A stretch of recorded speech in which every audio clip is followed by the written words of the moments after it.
Hello,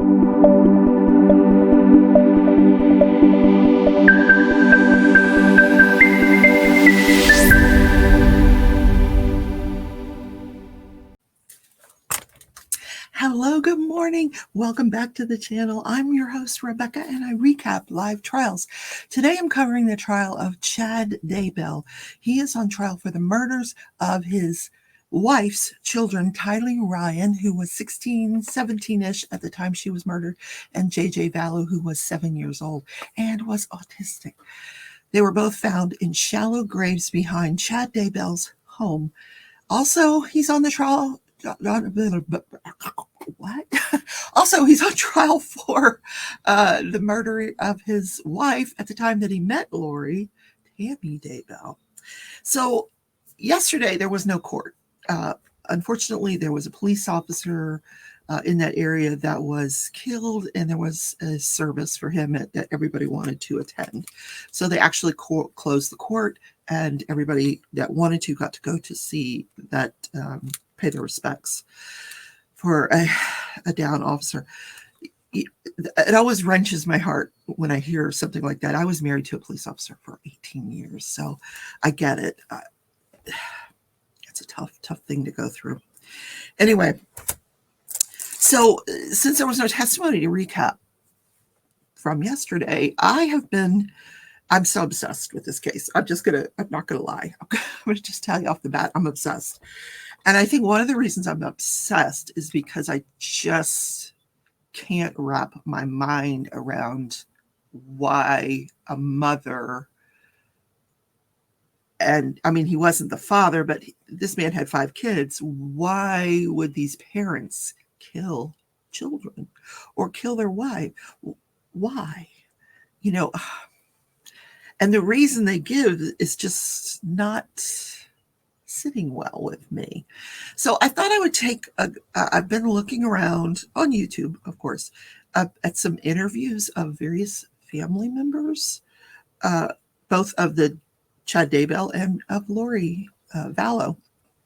And I thought I'd just give you sort of a surface level of what's going on here, you know. So a name that comes up often during interviews with the family members is Julie Rowe.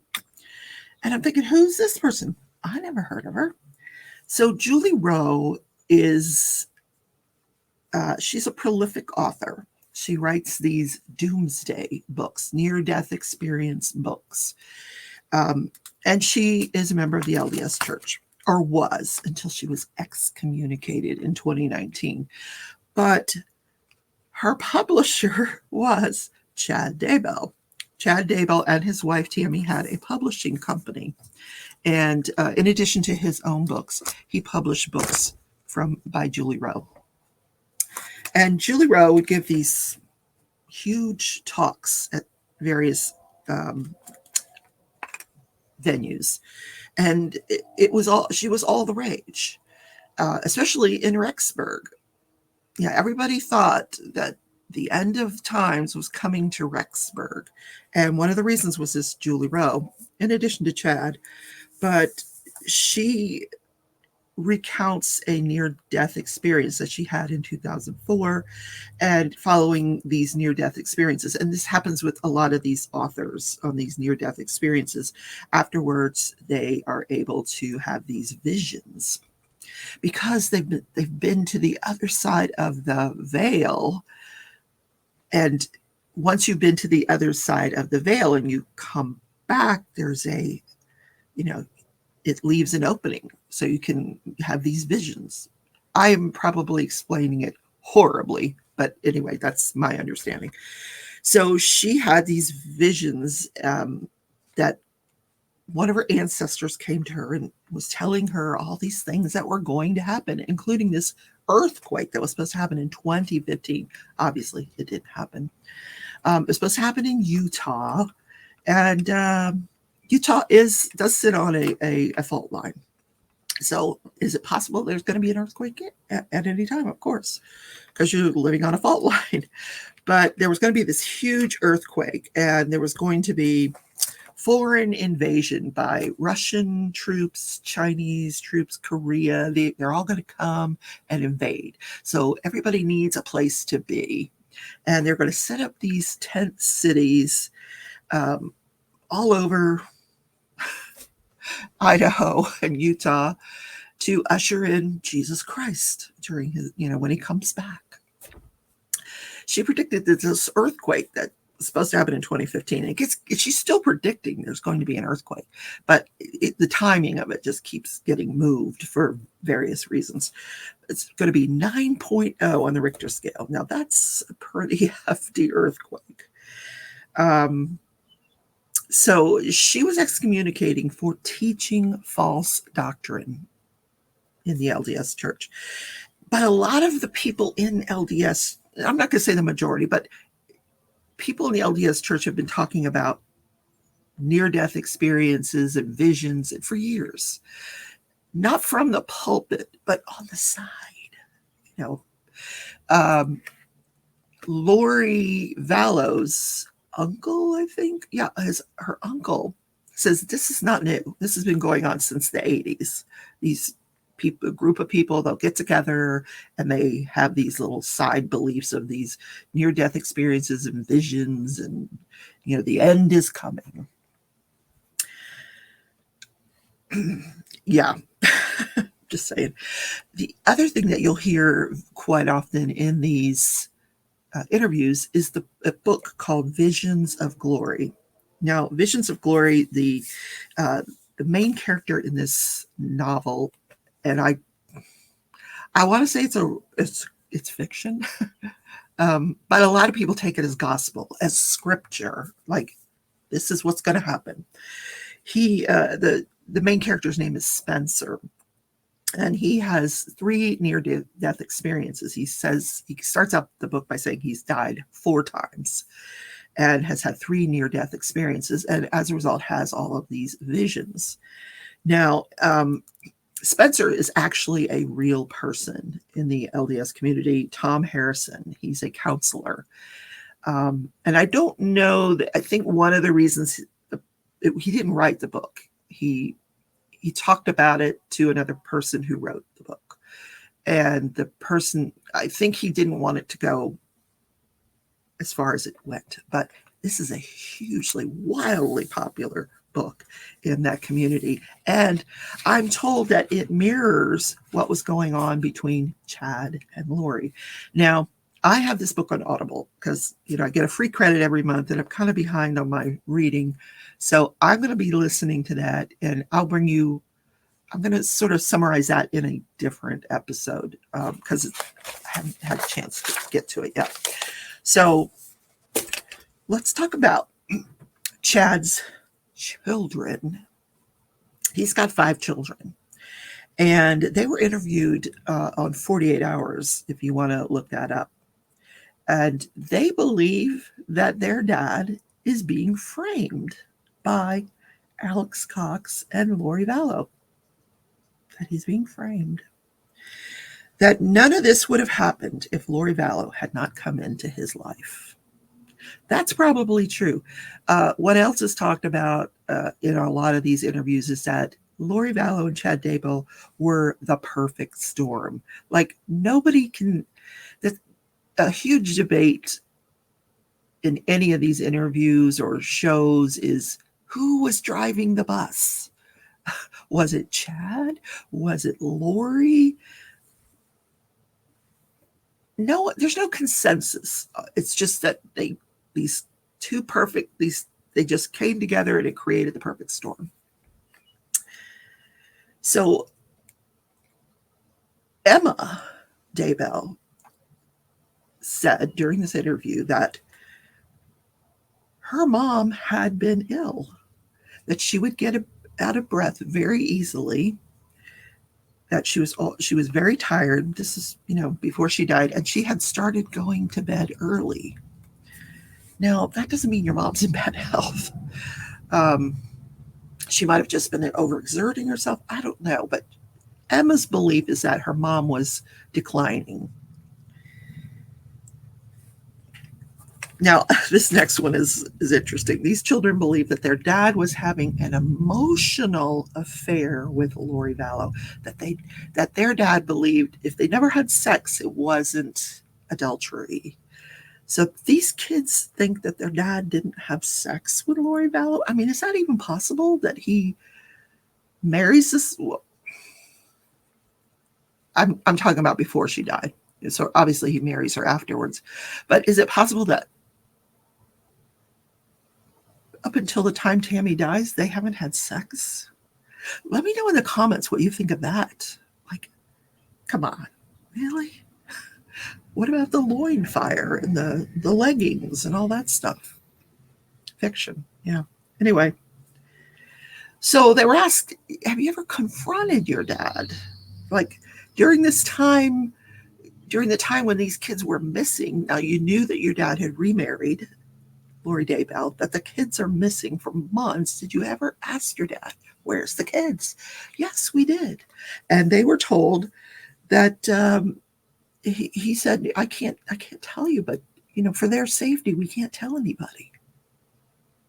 And there's some theories about that I heard during some of these interviews about why they were not saying where the kids were. Well, obviously because they were murdered, but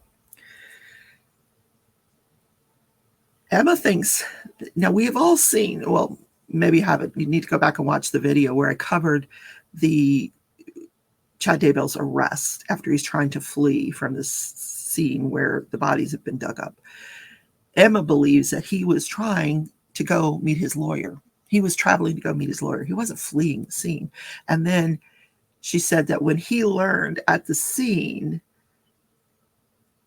that these bodies had been found in his backyard, he was shocked. Now, I've seen the video where Emma comes up to him. He's in the back of the patrol car. I've shown it on the interview. I didn't see any shock in his face. He looked very businesslike to me. Where's my wallet? Here's what I need you to do, Emma. I didn't see shock. No. These poor kids have been duped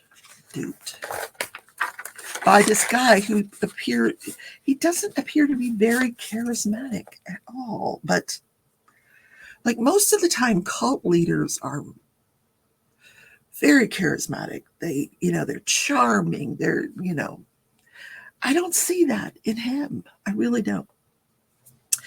So then I listened to let me go back to the kids. So their thought process is, if my dad did it, why would he bury them in the backyard? There's lots of places, like this is a small town, Rexburg. There's lots of open spaces, even near his property, that there's lots of places other than where he buried them that they could be buried. They could have buried them, not right smack dab in the own backyard. And then in conclusion, they said, Dad was a grave digger. These kids were found in shallow graves. So Dad knew how to dig a grave. Why would he put them in a shallow grave? This is the depth that they're going to justify their dad's actions or inactions. So then I listened to a 3-video, several-hour interview of Heather Daybell. Now, Heather Daybell is married to Matt Daybell. Chad was the oldest of 5 kids. And one of his brothers is Matt. And Matt married Heather. Heather and Matt started dating when she was 14. And at that time, Chad, the oldest, was off on a mission. But when he returned, he did not really like her. He didn't care for Heather. And I think the feeling was kind of mutual. And that's when he got back from his mission. That's when he started working as a grave digger. She believes that Chad has always been fixated on death. So Heather and Matt moved to Rexburg in 2004. She goes through she said the first part of their marriage, before they moved to Rexburg, they went to college and all that stuff. But when they had conflict, he would run to his father because he was raised in a patriarchal family. And she would run to her mom because she was raised in a matriarchal family. And when they moved away to college, they found out things worked much better when they couldn't run to other people and they had to work things out for themselves. So they decided, we're going to move to Rexburg, away from our families. And they did, and they bought a 12-acre piece of land. They have a beautiful home, and they have lots of children. So they also established a business. Matt is a occupational therapist, and she more recently had become an esthetician, massage therapist. And again, she says Chad was always obsessed with end times. But a comment that she made that I picked up on is she says, he knows when to lie to get what he needs, to get what he wants. He'll lie. I thought that was pretty interesting. But one of the things she said was back in maybe 2014, Chad and Tammy had come to visit them. And Chad's like, we're going to move to Rexburg. And she's thinking, oh God, please don't. Please don't move to Rexburg. And she didn't, so she knew Tammy didn't want to move to Rexburg. Tammy had never heard this before. When Chad said this to them, Tammy was surprised because she had no idea that her husband was planning to move the family to Rexburg. She grew up in Springfield. All of her relatives were in her own ward. She loved Springfield. She didn't want to move to Rexburg. So, and that's another theme that carries through these interviews, that Chad spoke for Tammy. If somebody wanted to talk to Tammy, they had to speak to Chad first. And that's a kind of abuse, he's controlling her. And I don't like that. So, as a joke, Heather Daybell says, well, there's a house for sale right down the street. Because she didn't think, she's like, Tammy's not going to move here. They don't want to move here. She don't want to move here. She was kind of joking. So some time goes by and Chad says, let's go look at that house. And she was like, what? So they all go and look at houses. They looked at other houses as well. But when they looked at the particular house that theirs now, or a particular house that now belongs to Chad's lawyer and he's renting to the children, she said Tammy hated it. She didn't like that house. She said it smelled. She didn't like it. But they get a phone call from Chad saying, we're buying that house. And she said she was furious because she can't stand Chad. So they moved down. Chad packs up Tammy and the kids, and they all come to Rexburg. The house was too small for them, but he wanted the acreage. He wanted the 4+ acres. And he said that this land was instrumental in the plan for this second coming. Probably going to set up a tent city there. So they moved down to Rexburg. And then, to her horror, they're in the same ward, LDS ward, as Heather and Matt. Heather says everybody loved Chad. They're all reading his books. They're all reading Lori's books, Julie Rowe's books. Not Lori. Yeah. She said they all love Chad. So, yeah, that was what she was up against. So I thought that was really, really interesting interview. And so I also listened to interviews from Lori's brother, and he talks about the whole Charles Vallow thing. This is Adam. Adam, at the time that Charles and Lori are having issues in January-ish of 2018, Lori, well, he even goes back further than that. He starts out by talking about Joe Ryan, Lori's third husband. She kept saying she wanted him killed. And, but everybody in the family thought she was being, like it's just something you say, but you don't really mean it. Oh, I just wish he would die, that kind of thing. And then he dies, but not before Alex Cox, the other brother, not before Alex tasers him and then goes to jail for a year. And then all of a sudden, Adam dies. So he recognizes now that this was a pattern that Lori had. So she would turn her family against whoever she was with. She told her whole family that Joe Ryan was abusive, but Colby does back that up. He does say yes, because I listened to Colby's stuff too. Yes, Joe Ryan was abusive, sexually abusive towards him. Okay. Not a reason to kill somebody. I mean, it's a reason to say, oh, God, I wish he would die, but not a reason to murder them. Anyway, fast forward to Charles Vallow. Now, she starts telling the family that Charles is going off with these hookers. And they're like, how do you know this? And she's like, because I found the credit cards. And I'm thinking, credit cards? Hookers don't take credit cards. What the hell? But she's trying to turn her family against Charles. And, he's having an affair. But Adam wasn't buying it. Now, Alex did, but Adam wasn't buying it. Adam continued to communicate with Charles. He said Charles was crazy in love with Lori. Lori, by several people that I've talked to, that I listened to their interviews, I feel like I talked to them, was very charismatic. Like, she would walk into a room and she always made you feel loved and welcome, and she was great with her kids. Yeah. So, yeah, crazy. Anyway, Lori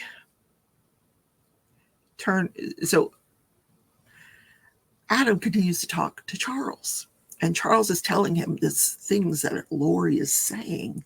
And he says, can you just come to Arizona and we can confront her? What they had planned to do was get her in front, not confront her like an intervention, but get her in front of someone in the church, the bishop or somebody that has some influence, and let her tell this person all this craziness that she was saying.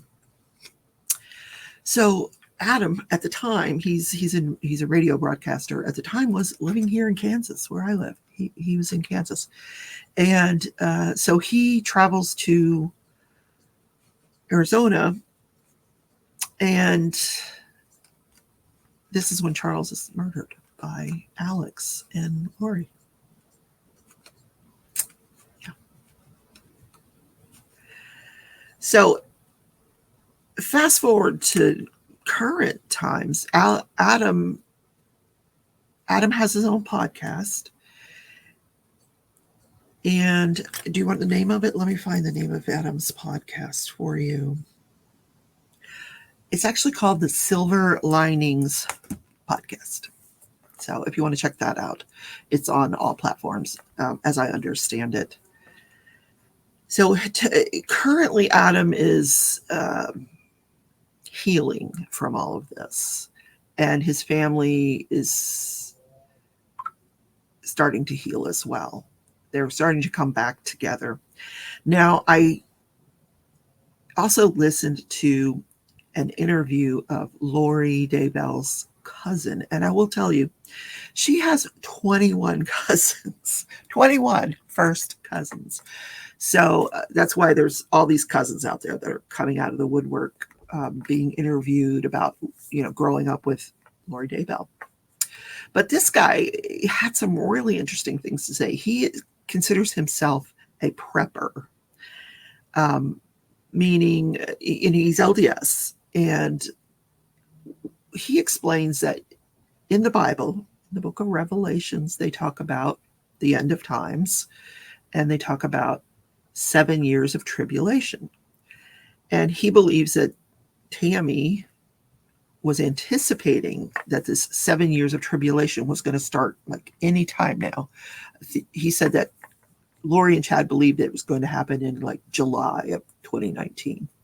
And the family thinks that Lori probably didn't want her children to suffer through those tribulation.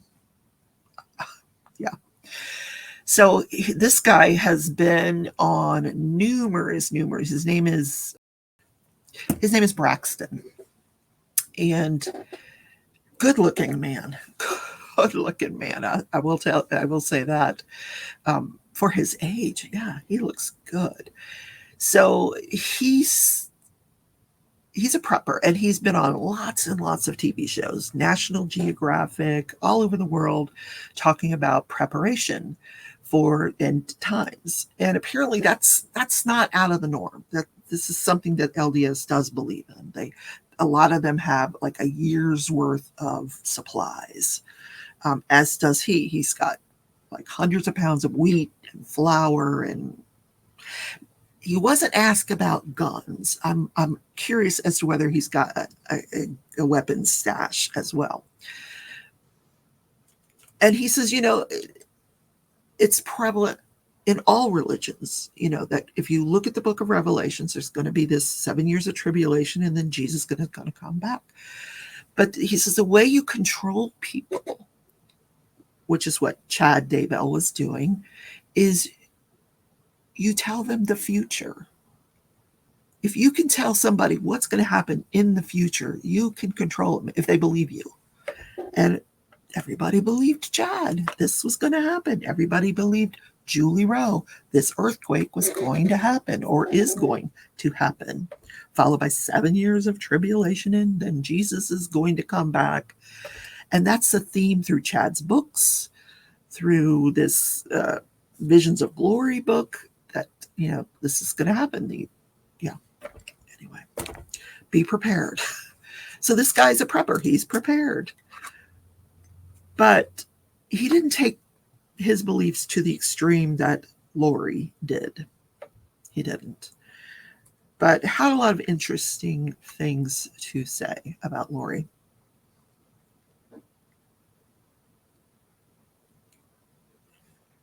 So at the time that the children were missing, the family, the Lori Vallows family, and it's extensive, they believed she was hiding the children because, according to her, Kay Woodcock wanted those kids back. Once Charles passed away, she wanted J.J. Vallow back. Now, Charles Vallow, Lori's husband at the time, his sister, Kay Woodcock, is the one that let me explain. Okay. Charles's sister was Kay. Kay's son is the father of JJ. Him and his girlfriend had JJ, couldn't take care of him, so Kay and Larry took JJ in. They were older. They felt like they couldn't offer JJ everything that Lori and Charles could offer JJ. So they let Lori and Charles adopt him. So once Charles was dead, Lori is telling everybody, Kay wants JJ back. So she was hiding him. And this is what they all believed up until the bodies were found. What? Yeah. Because Lori was that kind of person. You just believed what she said. You did. So that's as far as I'm going to take this today. I want to read this book or listen to this book, and then I'm going to bring it in another episode. I'm going to tell you what's in this book that's similar to what Chad and Lori actually, what played out in real life. Please leave me a comment. Let me know what you think of all this. I'm curious. Where do you stand on all this? It's just, the deeper you go into it, the easier it gets. Yes. So that's the show for today. Have a wonderful, what day is this? Oh, it's Wednesday. I'm going to be live tonight at 7 p.m. Central Time. Craft with me Wednesday. I think I'm going to get out the cross stitch tonight. So if you want to see what I'm working on, cross stitch wise, tune in tonight at 7 p.m. Sometimes we get into talking about the crime, but mostly we're just, watching me craft. So have a great day, everybody. Take care. Bye.